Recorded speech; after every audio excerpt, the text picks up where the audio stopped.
Before coins existed, all money had to be weighed, which is why every transaction in ancient Babylon began at a set of scales. A small piece of silver on one side, grain on the other. The merchant's hand holds still while the pans settle. That is how money worked in Babylon. Not coins. Coins were still over 1,000 years away. Silver was weighed out in units called shekels, each roughly 8 1/3 grams of metal. A thumb's width of silver. No stamp, no image, no king's face. Weight alone. The man whose grain this is, who will trade it for silver before the day is out, is 17 years old, and he has never done this before. His name is Naram. His father sent him. He left the village before dawn with 2 donkeys loaded with barley, his father's grain from the last harvest, cut dry through the winter for exactly this moment. Pre-harvest was the time when prices held. The city needed grain before the new crop came in. The road to Babylon from the surrounding farmland was most of a morning's walk, mostly flat, through irrigated fields that fed the city. Naram had seen the beginning of it before. He had never been through the gates. The ziggurat of Marduk was visible long before the walls were. A stepped pyramid of mud brick, tier upon tier, rising from the plain. Naram had been able to see it from his village his whole life. He had never been close to it. This was Babylon under Hammurabi, roughly 1750 BC, a city at the junction of the Mesopotamian river system, where grain from the south, timber from the mountains, and metal trade from across the known world converged on a single point. How large it was is genuinely difficult to say. Ancient city populations are always estimates. But by most accounts, Babylon was one of the largest cities in the world at that time, its walls visible long before the gates were reached, the sound of it audible on the open plain.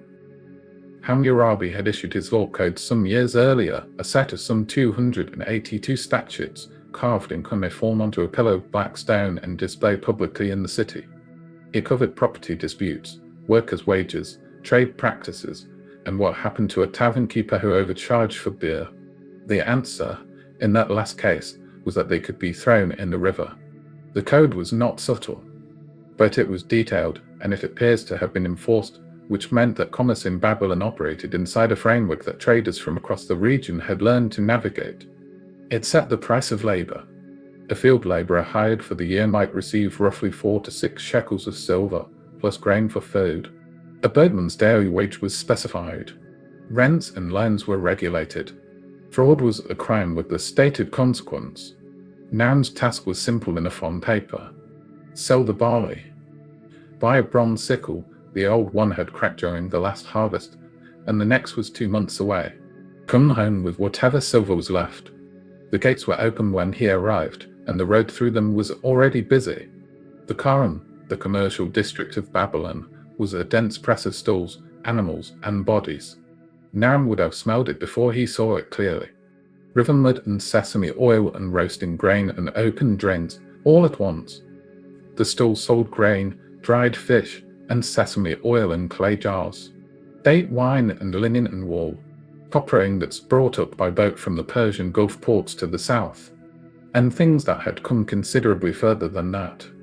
Tin, essential to bronze, arrived from mountain passes to the north and east, from deposits in what is now Afghanistan and Central Asia, though its exact routes through this period are still debated by historians. Lapis lazuli, the deep blue stone used in jewelry in temple inlays, came from the Badakhshan mines in northeast Afghanistan via a chain of middlemen that stretched across most of the known world. Babylon was where routes converged.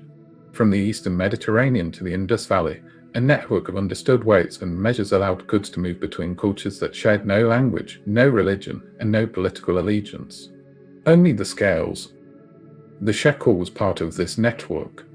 Not a coin, not a symbol of any one kingdom, or weight, 8 1/3 grams of silver, with a value understood across thousands of miles of trade because every party to the system agreed that it was.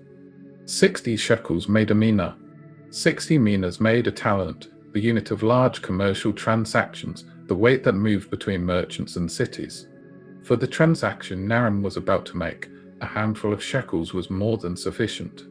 What he did not know was whether the price he was about to be offered was fair. There was no posted price for barley. The price would be what the merchant named, unless he had the knowledge or the nerve to push back.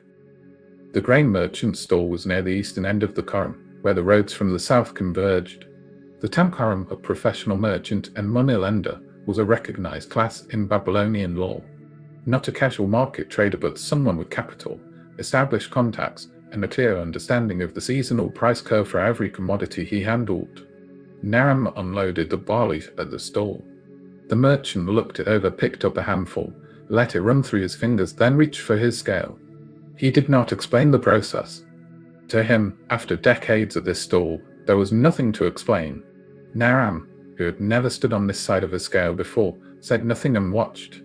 The merchant set the scale down and named a price for what it weighed. 2.5 shekels. For both loads, weighed as one. Naram hesitated. He did not know if this was fair.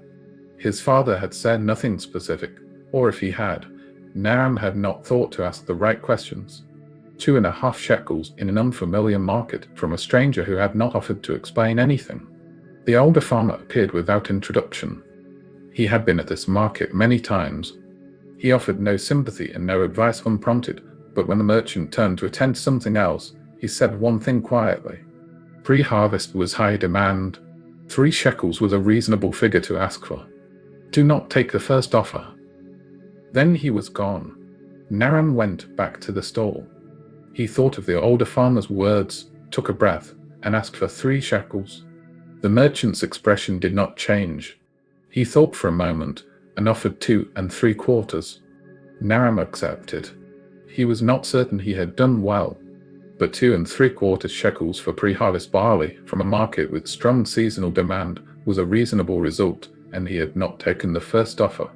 A scribe was working a few stalls along, a man with a block of wet clay and a reed stylus, writing contracts for a small fee. The merchant called him over. A transaction of this size warranted a record. Cuneiform marks were pressed into the wet clay, quick and practiced, twice, into 2 separate tablets. Both would dry in the sun. The merchant kept one, and the scribe filed the other in his own records. Naram could read neither. Most people at this level of the economy could not. Cuneiform was a specialist skill, years in the learning, and was not widely taught outside the scribble class. Naram's inability to read the contract was not unusual, and it was not commented on. He proceeded anyway, as most people did. He took his silver, 2 3/4 shekels, weighed out against the merchant's stone weight, and placed in his hand a small dense lump of metal that he tied into the corner of his belt. He stood there for a moment, feeling the weight of it.